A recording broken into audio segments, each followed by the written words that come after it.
Hello students, welcome back this channel Mathema academy. Student, जैसे कि आपको पता है कि आज आपका फिजिक्स का पेपर था, तो बहुत सारे स्टूडेंट्स को आज का पेपर जो है इजी लगा होगा और बहुत सारे स्टूडेंट्स को आज का पेपर हार्ड भी गया होगा। लेकिन मेरे एक्सपीरियंस के हिसाब से आज मैंने फिजिक्स का पेपर आपका देखा, जिसमें आपका ये पेपर मॉडरेट था, ना कि इजी था ना कि हार्ड था। लेकिन बहुत सारे स्टूडेंट जो इजी लगा होगा 100% 2-3 रूल तो अप्लाई किए होंगे, जैसे कि पेपर प्रेजेंटेशन कैसे उसको फिजिक्स में किया होगा और उसको वहां पे उसने कंबाइंड रूल सिस्टम भी उसको याद होगा कि पास होना कैसा है। ठीक है, तो अब जो नेक्स्ट पेपर हमारा होने वाला है वो केमिस्ट्री का होने वाला है। अब केमिस्ट्री का भाई तो सबसे पहले जान लो कि केमिस्ट्री आपका 12 मार्च को है। अब ये देखिए, आज हमारा कौन सा फिजिक्स का पेपर ऑलरेडी हो गया, मतलब कल और परसों तक का आपका केमिस्ट्री का पेपर है। अब ये केमिस्ट्री जो है ना, ये बहुत सारे स्टूडेंट्स का स्ट्रांग भी है, वीक भी है। लेकिन जिसका स्ट्रांग है उसके भी 4 चैप्टर्स ये स्ट्रांग नहीं मिलने वाले हैं। Hydrogen derivative, alcohol, phenols, ether, aldehyde, ketones and carboxylic acid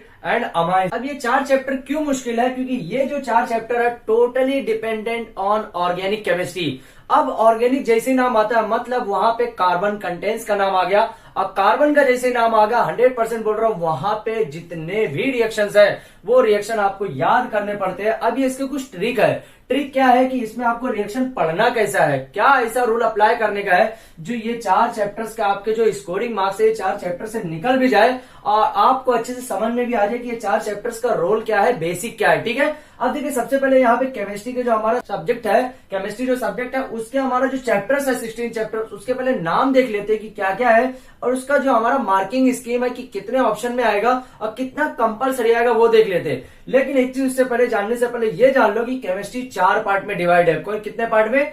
4 part में, टोटली 4 पार्ट में डिवाइड है। पहला पार्ट आता है that is called physical chemistry. अब ये फिजिकल केमिस्ट्री ध्यान से देखो, 1 से 6 चैप्टर यहाँ पे जो आ रहा है हमारा 1 से 6 चैप्टर के बीच में that name is physical chemistry. Okay, physical chemistry. अब इसके ऊपर बहुत सारा चीज आपको याद आ गया होगा कि फिजिकल केमिस्ट्री मतलब होता क्या है। अब फिजिकल केमिस्ट्री जैसे मतलब समझ जाओ आप लोग कि ये जो 6 चैप्टर्स है आपको इसके अंदर मैक्सिमम पोर्शन आपका जो रहने वाला है वो थ्योरेटिकली रहने वाला है। मतलब इसके अंदर आपको रिएक्शन से कुछ भी लेना देना नहीं है। अब उसके बाद 7, 8 और 9 ये 3 चैप्टर जो आपका आता है totally dependent on inorganic chemistry. क्या है? Inorganic chemistry. किस पे आ रहा है ये? Inorganic chemistry. अब इनऑर्गेनिक केमिस्ट्री जहां पे आया ये भी हमारा कार्बन कंटेंट से रिलेटेड नहीं है। लेकिन ये जो चैप्टर कार्बन कंटेंट से अगर रिलेटेड नहीं है तो थ्योरेटिकली पार्ट भी नहीं है। फिजिकल केमिस्ट्री मतलब पूरा टोटली डिपेंडेंट ऑन थियरी। लेकिन ये जो पार्ट है, ये जो इनऑर्गेनिक केमिस्ट्री है, ये पूरा totally not dependent on theory. Theory भी है लेकिन कुछ इसके अंदर न्यूमेरिकल्स भी है, कुछ इसके अंदर कंटेंट भी है। उसके बाद यहाँ पे हमारा 10th, 11th, 12th और 13 जो चैप्टर्स है ये हमारा थोड़ा मुश्किल चैप्टर्स है। That name is organic chemistry. क्या नाम है यहाँ पे? इसको मैं कैपिटल में लिखता हूँ। ठीक है, ऑर्गेनिक केमिस्ट्री। अब ध्यान दो, ये ऑर्गेनिक केमिस्ट्री को आपको पढ़ना कैसा है। ऑर्गेनिक केमिस्ट्री को पढ़ने का कुछ रूल्स है, कुछ तरीके हैं, वो हम लोग देख लेते हैं। अब हमारे पास सिर्फ 2 दिन है, आज का रात है और कल की रात है। परसों तो हमको एग्जाम देना ही है। लेकिन ये ध्यान रखो कि ये जो 4 चैप्टर्स ना बोल रहा हूं, अगर केमिस्ट्री में अच्छा स्कोर करना है तो ये 4 चैप्टर्स आपको पढ़ना बहुत जरूरी है। और वो क्या पढ़ने का है वो भी मैं आज बताने वाला हूं आपको। ठीक है, ये हो गया हमारा ऑर्गेनिक केमिस्ट्री और ये हमारा 3 चैप्टर जो totally dependent on that name is applied chemistry. क्या है? Applied chemistry. अब देखो भाई ये इसके सब में डिफरेंस क्या है। सबसे पहले डिफरेंस देख लेते हैं, उसके बाद चैप्टर का पहले वो सब देख लेंगे। ठीक है, ये डिफरेंस क्या है कि जो 1 से 6 चैप्टर के बीच में आपका है ये फिजिकल केमिस्ट्री, मतलब यहाँ पे आपको टोटली आपको थियरी पढ़ना है। इसमें आपको न्यूमेरिकल्स भी है लेकिन न्यूमेरिकल्स आपको कम ध्यान देना, थ्योरेटिकली ज्यादा पार्ट पढ़ने का है। ठीक है, 7th, 8th, 9th, 10th, ये जो 7th, 8th, 9th, 10th नहीं है, 7th, 8th, 9th only 3 chapters. यह इनऑर्गेनिक केमिस्ट्री, इसके अंदर रिएक्शन का तो रोल नहीं है लेकिन इसके अंदर आपको थोड़ा सा थियरी भी है, थोड़ा सा न्यूमेरिकल्स भी है। ठीक है, और 10th, 11th, 12th और 13 भाई इसके अंदर सिर्फ आपको रिएक्शन पढ़ना, ओनली ऑन रिएक्शन। मतलब जितने भी टाइप के आपने रिएक्शन अभी तक सुने होंगे, आई थिंक नाम भी आप नहीं बोल सकते हैं, ऐसे ऐसे रिएक्शन के नाम है। तो ये आपको करना कैसे वो भी थोड़ा सा पेशेंस कीजिए, थोड़ा सा सब्र कीजिए। ये भी बता रहा हूं कि 4 चैप्टर्स में आपको करना क्या है ताकि आप स्कोर कर सको केमिस्ट्री के अंदर। और ये आपका बायोमोलिक्यूल्स, पॉलीमर जो है और ग्रीन केमिस्ट्री है, या अप्लाइड केमिस्ट्री है। अप्लाइड केमिस्ट्री मतलब फॉर एग्जांपल जैसे मैं बात करूंगा ग्लूकोज का फॉर्मूला क्या होता है? C6H12O6। क्योंकि ये ग्लूकोज का फॉर्मूला है तो इसका आपको सिर्फ स्ट्रक्चर बनाना है। मतलब स्ट्रक्चर कैसा होगा?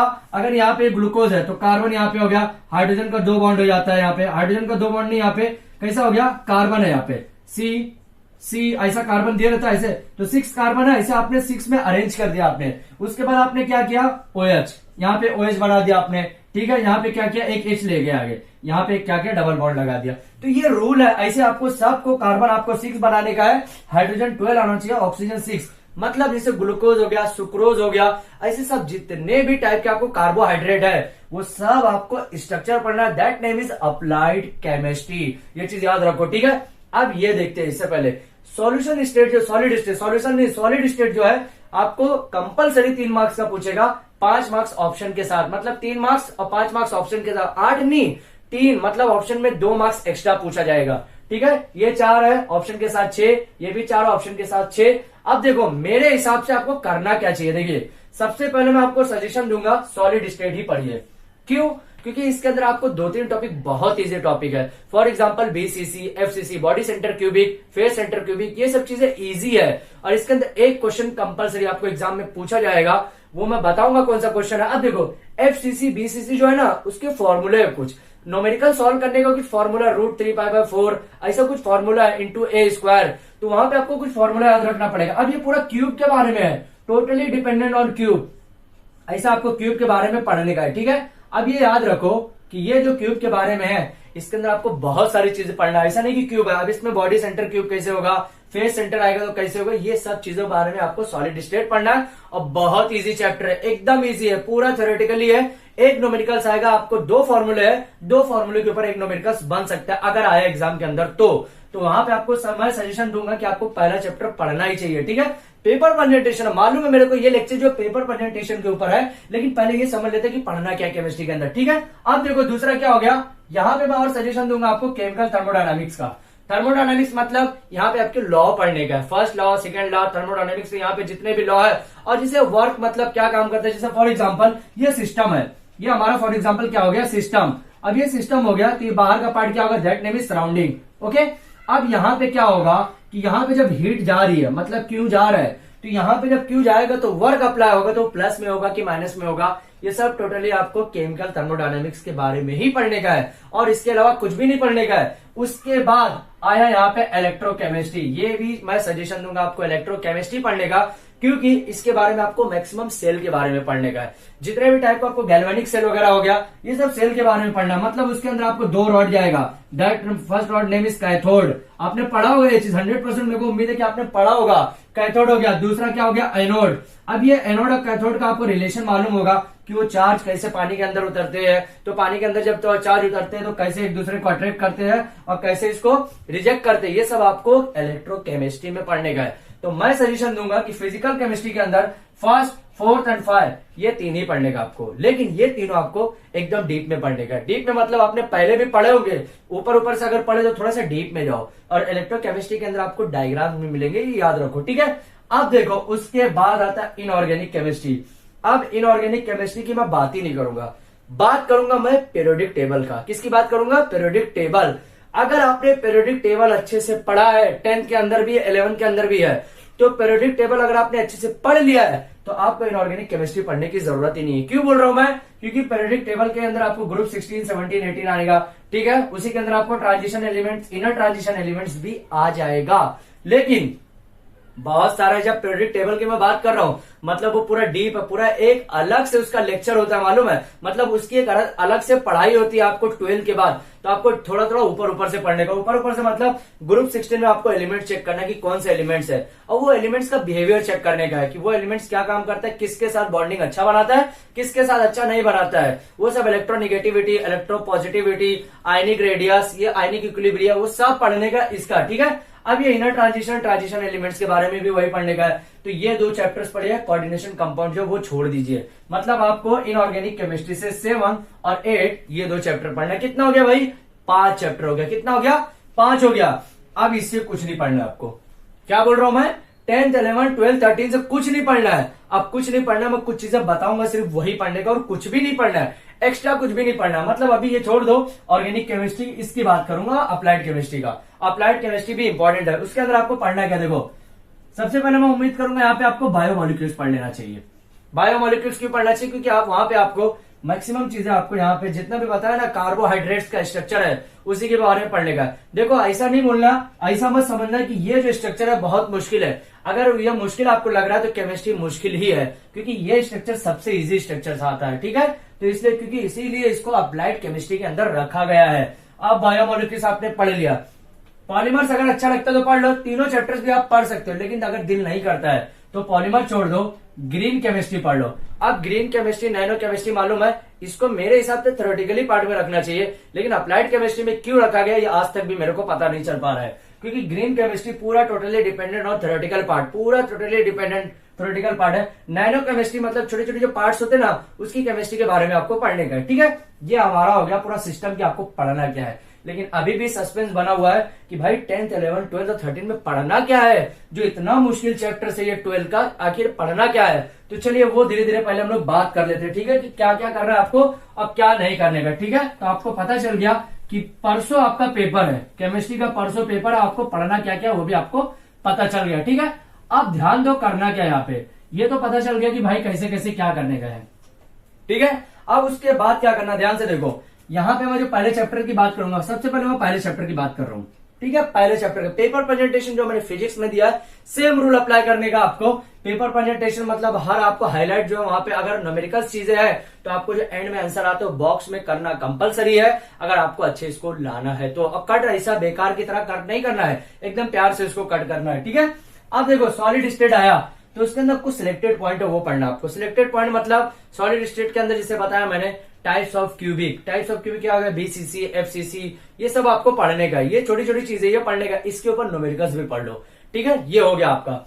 अब यहाँ पे मैं केमिकल थर्मोडायनेमिक्स जो आया वो चीज की बात क्या है। अब मेरा मेन मकसद आज का जो लेक्चर का मेन मकसद था ना, ये 4 चैप्टर्स के ऊपर था, क्योंकि ये 4 चैप्टर्स बहुत इंपॉर्टेंट चैप्टर्स है। लेकिन भाई होता नहीं है, लेकिन क्या करना है ऐसे कि ये 4 चैप्टर्स हो भी जाए।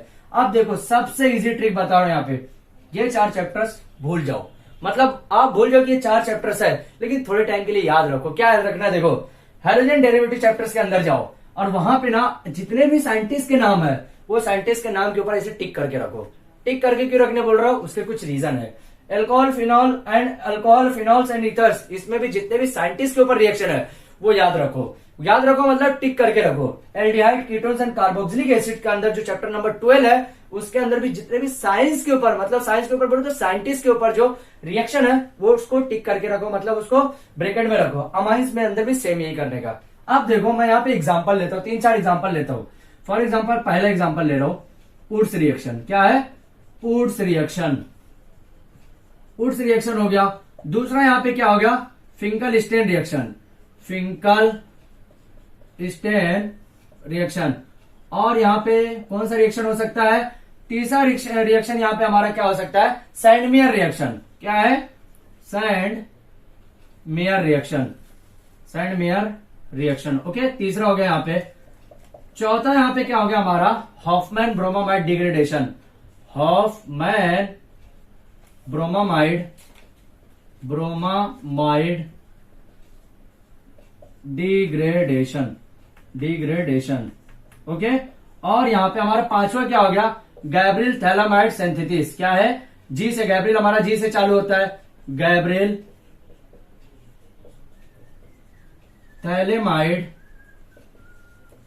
Phthalimide synthesis. ओके, ऐसे मेरे को 4-5 रिएक्शन और नाम याद है। अब देखिए ये 5 रिएक्शन हो गए, ऐसे फॉर एग्जांपल दे रहा हूं मैं। चलो छठा रिएक्शन भी मैं आपको बता दे रहा हूं यहाँ पे, स्वार्ट्स रिएक्शन। अब देखो ये सब ना साइंटिस्ट लोग है, स्वार्ट्स रिएक्शन। अब यहाँ पे जो 6 रिएक्शन मैंने लिखा हुआ है, ये जब मैं अपने टाइम पे पढ़ा था ना केमिस्ट्री का, तो केमिस्ट्री में ये जो 4 चैप्टर्स ना आपको कंपलसरी हमेशा मिलते हैं भाई। स्टार्ट के आज के 20-25 साल जब भी पहले ये केमिस्ट्री का सिलेबस डिजाइन हुआ ना, ये 4 चैप्टर्स आपको हमेशा मिलने वाले हैं। इसके टॉपिक के अंदर थोड़ा बहुत उलटफेर हो सकता है, लेकिन ये 4 चैप्टर्स आपको हमेशा मिलने वाला है, क्योंकि ये केमिस्ट्री का जो आगे एडवांस पढ़ते हैं ना उसका बेस है। मतलब अगर आपको आगे पढ़ना है केमिस्ट्री, बीएससी अगर आप केमिस्ट्री में करते हो तो ये चीज आपको मिलने वाला 100% हर जगह मिलेगा। अब करना क्या है, तो मैंने, मेरे भी टीचर्स ने यही सजेशन दिया था और मेरे को उससे अच्छा फीडबैक मिला था उसका। ठीक है, इसलिए मैं भी आपको यही सजेशन दूंगा। क्या करना क्या आपको, ये 4 चैप्टर्स के अंदर जो hydrogen derivative, alcohol, phenols and ethers, aldehyde, ketones and carboxylic acid, और यहाँ पे चौथा चैप्टर जो है amine, that is organic chemistry की बात कर रहे हो यहाँ पे। इसमें आपके जितना भी आपको साइंटिस्ट के नेम के ऊपर रिएक्शन मिलता है, साइंटिस्ट, ध्यान से सुनो क्या बोल रहा हूं, साइंटिस्ट के नाम के ऊपर आपको जितना भी रिएक्शन मिलता है, आपको मैक्सिमम रिएक्शन कितना होगा मालूम है? 4 चैप्टर में हार्डली 20 से 25 होगा। कितना होगा? 20 से 25 के बीच में होगा। मतलब मैक्सिमम आपको 20 से 25 के बीच में मिलने वाला है। तो वो रिएक्शन का साइंटिस्ट का नाम याद करो और उसका रिएक्शन याद करो, एकदम डिक्टो, जिसको बोलते हैं ना अपन कॉपी। कॉपी मतलब एकदम एज इट इज। अगर वहां पे कॉमन लगा है तो कॉमन लगने वाला एकदम याद करो। मतलब 20 से 25 होगा। ये 4 चैप्टर्स पढ़ने से अच्छा भाई 20-25 पढ़ लेंगे, परफेक्ट है। क्योंकि साइंटिस्ट के ऊपर आपको कम से कम 6 से 7 आपको रिएक्शन मिलने वाले, 100% एग्जाम के अंदर मिलने वाले, क्योंकि हमारे टाइम पे भी मिला था। और श्योरिटी ये रहती है कि 4 चैप्टर्स के ऊपर ये चीज मिलता ही है, ठीक है। तो यहाँ पे जैसे मैंने कुछ साइंटिस्ट के नाम के ऊपर रिएक्शन बताया, जैसे पहला क्या हो गया? वुड्स रिएक्शन हो गया। दूसरा क्या है यहाँ पे हमारा? फिंकलस्टीन। तीसरा क्या है? सैंडमियर। चौथा क्या? Hofmann bromamide degradation. पांचवा क्या है? Gabriel phthalimide synthesis. छठा क्या? Swarts reaction. ऐसे यहाँ पे Markovnikov's rule, anti Markovnikov's rule, ऐसे बहुत सारे रिएक्शन है जो मेरे को अभी तक याद है। तो ये साइंटिस्ट के नाम के ऊपर सिर्फ रिएक्शन याद करो। और वो रिएक्शन अगर आप अच्छे से याद करते हो, अगर वहां पे आपको कैटलिस्ट भी याद करना है। कैटलिस्ट मतलब किसको बोलते हैं? जो एरो के ऊपर यहाँ पे शो होता है ना, जैसे कभी ऑक्सीजन यहाँ पे लगाते हैं, कभी यहाँ पे क्या और क्या लगाते हैं, यहाँ पे कभी क्लोरीन लगा देते हैं, कभी यूवी लाइट रहता है, अल्ट्रावायलेट रेज रहती है ना। तो ये सब भी आपको याद रखना है, ठीक है। क्योंकि कैटलिस्ट के बिना रिएक्शन परफेक्ट नहीं होता है। रिएक्टेंट प्रोडक्ट मतलब रिएक्टेंट आपको यहाँ पे कभी कभार दे सकता है, मे भी रिएक्टेंट दे सकता है, प्रोडक्ट नहीं देगा। लेकिन साइंटिस्ट के ऊपर जब नाम पूछेगा ना, तो रिएक्टेंट और प्रोडक्ट दोनों नहीं देगा। याद रखो, दोनों नहीं देगा। तो आपको रिएक्टेंट भी वहां पे याद रखना पड़ेगा, प्रोडक्ट भी याद रखना पड़ेगा, कैटलिस्ट भी याद रखना पड़ेगा। जो रिएक्टेंट से आपका रिएक्शन हो रहा है, जो आपको प्रोडक्ट और आउटपुट मिलेगा। समझ में आया? तो ये मेरा आज का कॉन्सेप्ट था, यहाँ बताने का कि भाई क्या आपको पढ़ने का इसके अंदर और क्या नहीं पढ़ने का है। मेरे हिसाब से कितना चैप्टर मैंने बताया आपको? 1 2 3 4 5 6 7 चैप्टर सिर्फ एकदम अच्छे से पढ़ लो। और ये जितना मैं बता रहा हूँ 20 से 25 जो आपका केमिस्ट्री का आपको जो साइंटिस्ट के ऊपर जो आपका रिएक्शन है ना, ये पढ़ लो। मतलब 7 चैप्टर्स और ये पढ़ेंगे तो 100% बोल रहा हूँ, जो आपका 70 मार्क का जो आपका पेपर होने वाला है, ये जो 70 मार्क का आपका पेपर होने वाला है, ये 50 प्लस आपको 100% दिलाएगा। मतलब 50 प्लस के ऊपर आपको मार्क्स दिलाने वाला है। लेकिन शर्त यह है कि ये जो 7 चैप्टर अगर मैंने बताया, तो ये 7 चैप्टर आपको कंप्लीट पढ़ना पड़ेगा। एक टॉपिक भी आप छोड़ नहीं सकते। क्योंकि हम लोग ऑलरेडी यहाँ पे कम पढ़ रहे हैं। क्योंकि जब कम पढ़ेंगे तो भाई आपको हमेशा ये डर लगेगा कि कौन सा टॉपिक आपका कहां से आ जाए, ये बोल नहीं सकते। और इसके अंदर हम क्या पढ़ रहे हैं? सिर्फ साइंटिस्ट का रिएक्शन पढ़ रहे हैं। तो ये चीज आपको दिमाग में कैलकुलेशन बिठा के रखना पड़ता है कि क्या मैं पढ़ूंगा। और उसके अलावा भी पेपर प्रेजेंटेशन आपको देना कैसे, वो भी मैं आपको बता चुका हूं। तो पेपर प्रेजेंटेशन सेम फिजिक्स से ही करना है। थियोरेटिकली ज्यादा आपको बड़ा चढ़ा के लिखना नहीं है। जितना काम है उतने लिखने का, और पैराग्राफ में नहीं लिखने का, आपको कहानी नहीं लिखना है, आपको स्टेटमेंट के बेसिस पे लिखना है। स्टेटमेंट मतलब आपको बुलेट पॉइंट देते रहने का, बुलेट पॉइंट देते रहने का हर 2-3 लाइन के बाद, ठीक है। इससे पेपर इंप्रेशन अच्छा पड़ता है एग्जामिनर के ऊपर, ठीक है। और क्या यहाँ पे बात कर रहा हूं मैं, कंबाइंड पासिंग रूल भी आपको पता ही है कि कैसे आप केमिस्ट्री में भी इजी वे में कंबाइंड पासिंग रूल सिस्टम से पास हो सकते हो, ठीक है। ये भी आपको मालूम है। तो पेपर हर चीज आपके पास यहाँ पे अवेलेबल है, सिर्फ आपको जाकर लिखने का है, यही आपको सिर्फ करने का और कुछ भी नया नहीं करने का। तो केमिस्ट्री भी आपका इजी वे में पास हो जाएंगे, ठीक है। उसके बाद हम लोग जब आप केमिस्ट्री का देकर आएंगे, उसी दिन हम लोग मैथ्स का रूल देखेंगे कि भाई मैथ्स में क्या क्या ऐसा पढ़ने का है जो आप इजी वे में पास हो जाए। क्योंकि मैथ्स के अंदर आपको इंटीग्रेशन डेरिवेटिव से तो बच्चे डरते ही है, लेकिन डरना नहीं है भाई। क्योंकि इंटीग्रेशन और डेरिवेटिव मेरे हिसाब से इतना इजी चैप्टर्स है जो शायद ही आपको मैथ्स में कोई चैप्टर इजी मिले। लेकिन उसके अंदर थोड़ा सा ट्रिक रहता है और कुछ नहीं। वो ट्रिक ही आपको अप्लाई करने को, कैसे अप्लाई करने का है वो भी हम लोग नेक्स्ट लेक्चर में देखने वाले हैं, ठीक है। तो जो स्टूडेंट ने अभी तक हमारे चैनल को सब्सक्राइब नहीं किया है, प्लीज अब चैनल को सब्सक्राइब कर लो, ताकि आपको एग्जाम से रिलेटेड क्या टॉपिक कैसे पढ़ना है और क्या पढ़ने का है वो सब आपको पता हो सके। Thank you.